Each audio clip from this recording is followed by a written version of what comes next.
Biografi Immanuel Kant.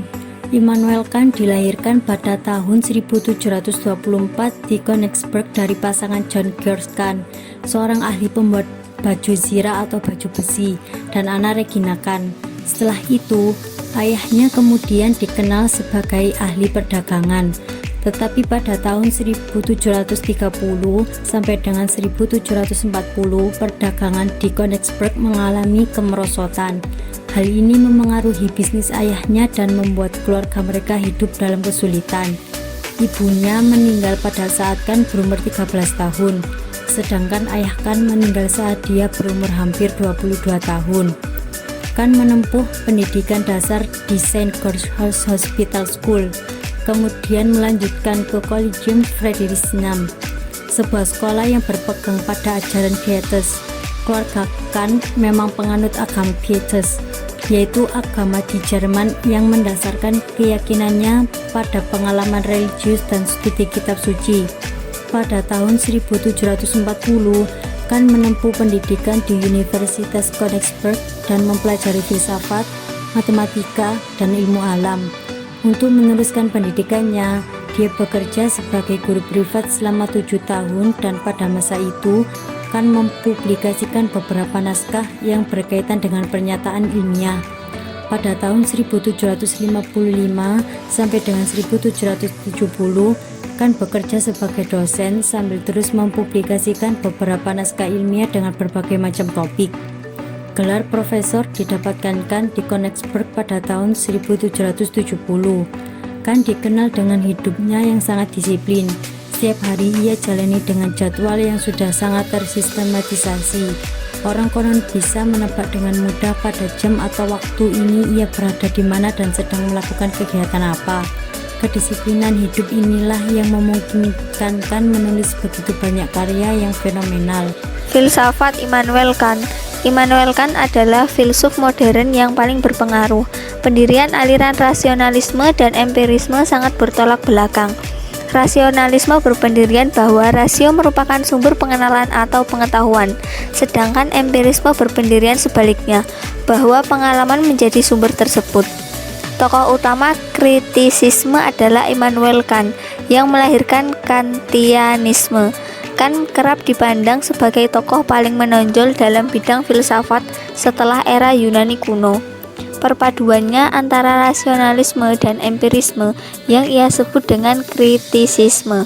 Ia mengatakan bahwa pengalaman kita berada dalam bentuk-bentuk yang ditentukan oleh perangkat indrawi kita.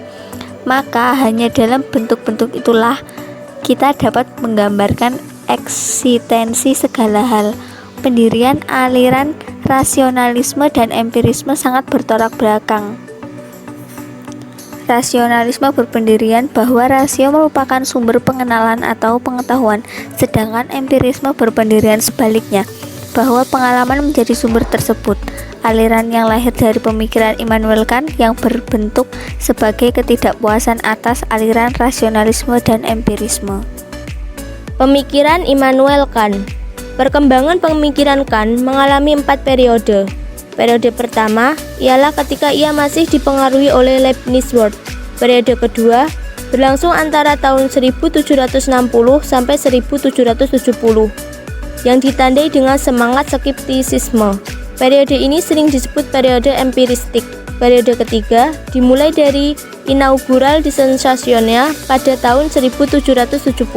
Periode ini bisa dikenal dengan tahap kritik. Periode keempat berlangsung antara tahun 1790 sampai tahun 1804. Pada periode ini, Kant mengalihkan perhatiannya pada masalah religi dan problem-problem sosial. Pemikiran filsafat Immanuel Kant. Yang pertama, epistemologi Kant, membangun dari bawah. Filsafat Kant berusaha mengatasi dua aliran tersebut dengan menunjukkan unsur-unsur mana dalam pikiran manusia yang berasal dari pengalaman dan unsur-unsur manakah yang terdapat dalam akal. Kant menyebut perdebatan itu antinomi, seakan kedua belah pihak merasa benar sendiri, sehingga tidak sempat memberikan peluang untuk munculnya alternatif ketiga, yang barangkali lebih menyejukkan dan konstruktif. Yang kedua, kritik atas rasio murni. Dalam kritik ini antara lain Kant menjelaskan bahwa ciri pengetahuan adalah bersifat umum, mutlak, dan memberikan pengertian baru. Yang ketiga, kritik atas rasio praktis.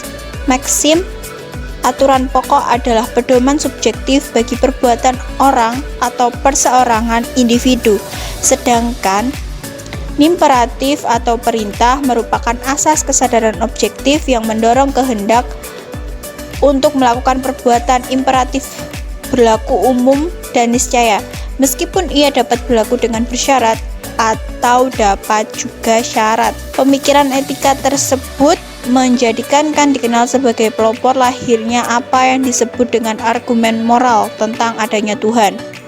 Yang keempat, kritik atas daya pertimbangan. Kritik atas daya pertimbangan dimaksudkan oleh Kant adalah mengerti persesuaian kedua kawasan itu. Hal itu terjadi dengan menggunakan konsep finalitas atau tujuan. Finalitas bisa bersifat subjektif dan objektif. Pandangan kami terhadap filsafat pemikiran Immanuel Kant.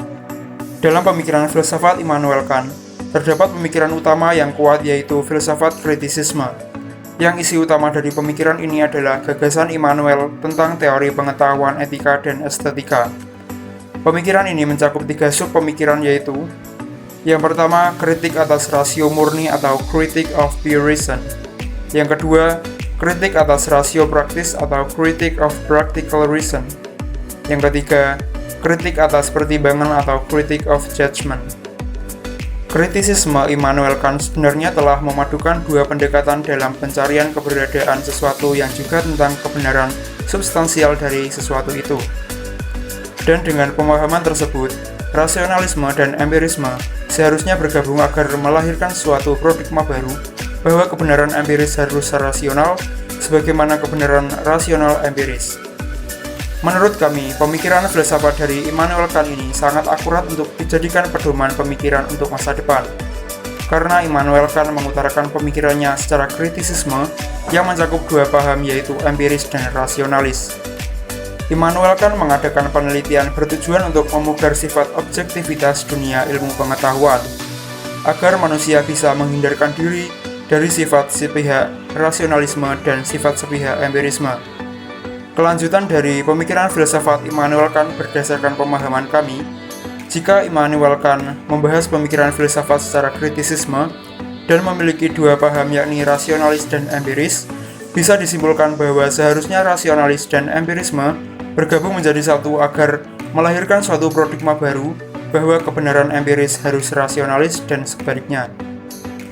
Implikasi atau hasil akhir yang dapat kami tangkap atau simpulkan yaitu bahwa pemikiran filsafat Immanuel Kant adalah pemikiran filsafat yang terkuat pada zamannya, karena berpegang teguh pada kritisisme yang membahas tentang 2 paham yaitu rasionalisme dan empirisme, yang seharusnya kedua paham tersebut bisa menjadi satu dan melahirkan aliran baru yakni rasionalis empirisme yang berpengaruh untuk perubahan dunia.